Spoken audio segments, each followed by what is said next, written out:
Hello everybody, I'm Jim, my friend. In this video I'm doing some revision tips, right, for all of you that are unlucky enough to have GCSEs this year or soon, right? And, or maybe you're already doing your GCSEs, right? I don't know, if you're like in a year older year, right? Anyway, before I begin, don't forget to like and subscribe, and let's begin. So I have 5 tips, right, and tip 1. So now we have like 4 exams in the next few months.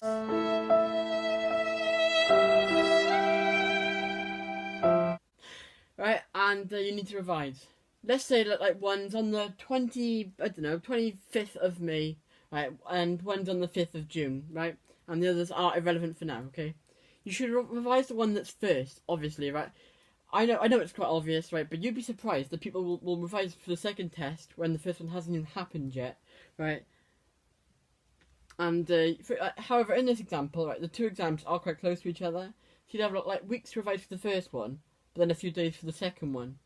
So what you should do is, like, when it's quite far away from the first exam, revise only for that, right? And then when there's like, I don't know, 5 more days left for the first exam, then start revising for the second one as well, making sure that, but not as much as you revised for the first one, okay?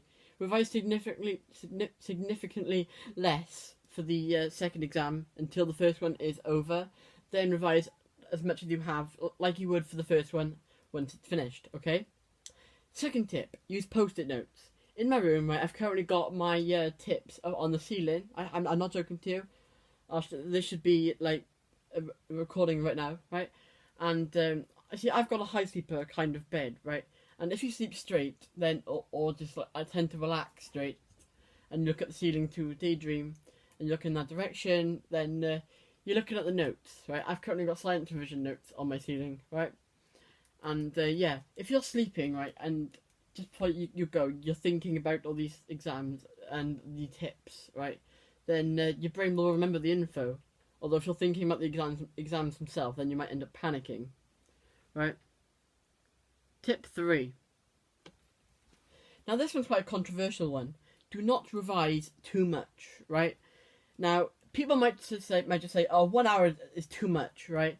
I don't mean like that. I mean like, people will literally do hours upon hours, sacrificing like having a bath, having a shower, talking to friends. You know, they'll sacrifice the essential needs. They'll sacrifice food, right? And you might say that the more info you can cram into your brain, the better, right? You might say the more info crammed into your brain, the better. No, but no, you'll only remember pain and struggle with all this information, and your brain will just forget, right? It's like putting flour into a sieve. Most of it just falls out, right? If you want my recommendations, I'd say probably in between 30 minutes to 2-3 hours tops a night, right? Anyway, tip 4. I'm proud of this one, right? The 30-10-30 method. Now this is used in the last point, right? You do 30 minutes of revising, 10-minute break, with no revising, and during this break you do whatever the hell you want, right? You sit on your phone, you do whatever, right? Or if you don't like it, then adjust it. So 60-20-60, right?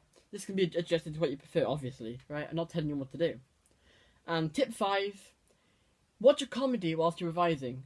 And yes, I know this is a weird tip, right? But if you struggle to remember that really hard equation, then watch something funny, like, I don't know, The In-Betweeners or The Big Bang, right? Or The Big Bang Theory, sorry. And, or maybe a movie, whatever you find funny, right? And revise it. Hopefully you'll remember it, as your brain will recall the moment as happy or good or funny, you know? Thank you for watching. Be sure to like and subscribe. Have a good day, and remember to work hard for your exams.